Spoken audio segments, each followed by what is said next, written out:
I am joined live now by the Memphis Police Chief, C.J. Davis. Thank you, Chief, for joining us. I really appreciate it. I'm going to wear my glasses so that because I have very specific things I want to ask you about. The charges. These 5 officers have now been charged with second-degree murder in the death of Tyre Nichols. What's your reaction to these very serious charges? Well, I expected serious charges. I really did. Actually, the charges that were placed, or at least the administrative charges, were probably the most severe that I've seen in my career. But they were absolutely appropriate, and I knew that the next step would be in the hands of the DA's office, so I am not surprised. These were pretty extraordinary measures, I must say, in all the times that I've been covering these types of incidents. To fire the officers and to charge them so strictly, does that speak to what we're going to see on that videotape when it is released after 7 p.m. Eastern? Absolutely. I think that, it also speaks to the fact that, over the last several years, we have all talked about police legitimacy, and police reform. And I think it's really important that in instances like this, when they are serious, when they do rise to that level where a person's constitutional rights have been violated, their civil rights have been violated, that we act and we act swiftly. Mm-hmm. When did you first learn about this incident, Chief? It was probably about 4 o'clock in the morning. That the previous day, 8 o'clock at night, 9 o'clock, this incident occurred. About 4 o'clock in the morning, I learned of the incident, and it was just a strange summary of what occurred on a traffic stop. And I decided to go in the office and meet with the individuals that had information that I could take a look at it, even though at that time Tyre was in the hospital. But still, because he had injuries that I just didn't understand. It was incomprehensible to me. We came in the office and decided to take a look that Sunday morning, and it was alarming. That's Sunday morning is when you first saw the video? That's absolutely right. And then when you saw it, what was your reaction? I was outraged. It was incomprehensible to me. It was unconscionable, and I felt that I needed to do something and do something quickly. I don't think I've witnessed anything of that nature in my entire career. Really? Really. That bad? It was that bad. What are we going to see then? You're going to see acts that defy humanity. You're going to see a disregard for life, duty of care that we're all sworn to, and a level of physical interaction that is above and beyond what is required in law enforcement. And I'm sure that, as I said before, that individuals watching will feel what the family felt. And if you don't, then you're not a human being, and we all are human beings. And I think there will be a measure of sadness as well. How long do these incidents go on? We heard from the district attorney yesterday and from the head of the TBI that there were 2 separate incidents, right? Yes. How long do they go on? And what was the worst part of it? Because it has been said that the officers became charged during the second incident, that they got more riled up. Well, from the very beginning, to me, they were riled up.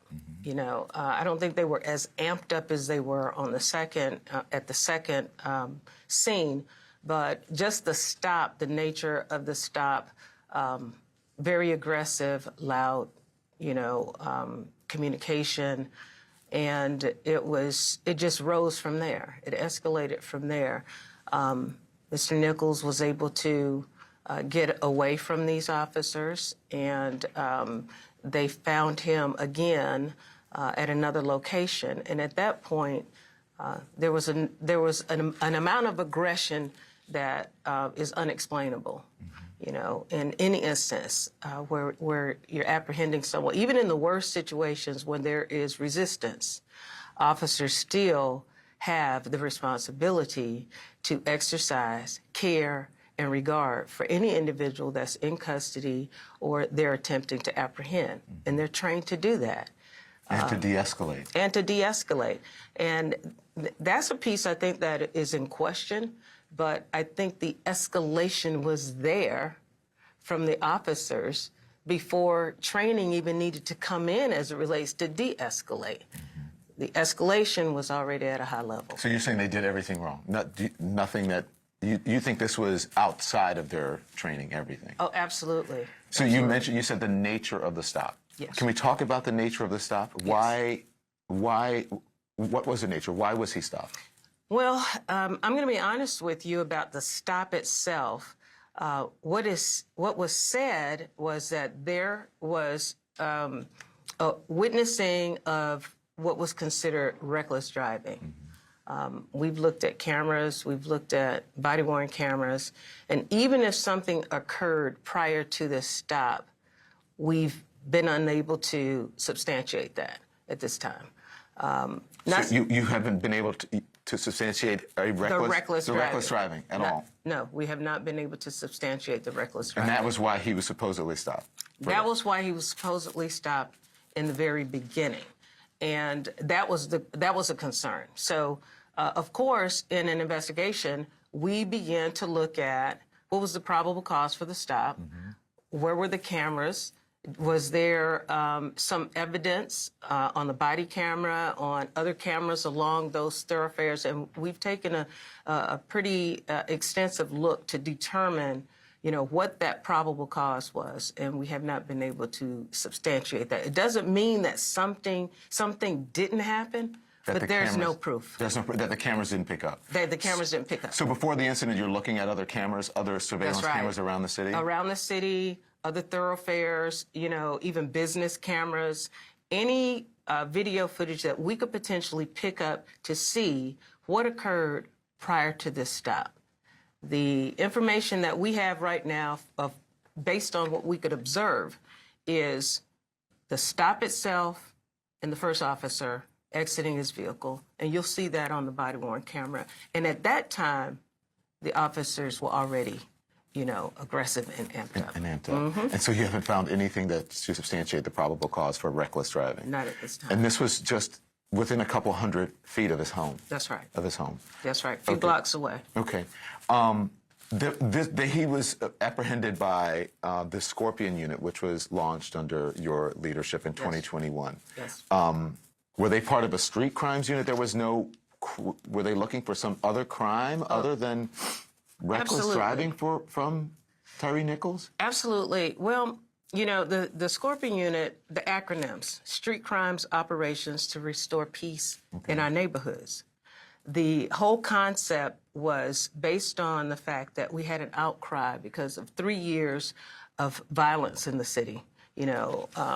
Numbers of violent crimes, robberies, homicides, aggravated assaults.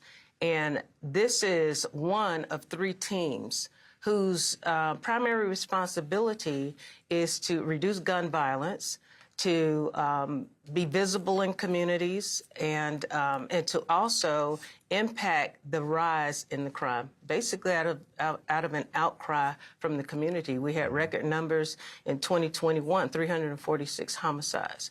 So this unit was put together, and they had great success, believe it or not. Last year was the first year in a long time that we had reductions. But is this an indication of a failure in that unit? This is an indication that there is a gap somewhere in that unit. My observation is that, we have several contributing factors. We train and we retrain these officers, just like specialized units around the country. These officers, in working in specialized units, you always need to make sure that the supervision is there and present. Do you fear that they have done something like this in the past? Do you have any evidence of that? Well, we don't have evidence at this particular time in looking at their disciplinary packages. However, we're taking a deeper dive into previous arrests, previous video camera footage. We also reached out to the IACP, who is who will work with the Department of Justice. We've asked the IACP and the Department of Justice to come in and take a look at our specialized units. We don't want any gaps in any of our units. I've heard about from every single person that I've spoken to that said the buck stops with you. Yeah. Do you feel that you have any responsibility in this failure in this unit? Well, I can't remove myself from responsibility. And of course, we can't always be with our officers, but it's incumbent upon us to act and have checks and balances in place. But we have to rely on those individuals that are also in supervisory positions and commanders' positions. But the accountability is throughout the police department, all the way up to the chief.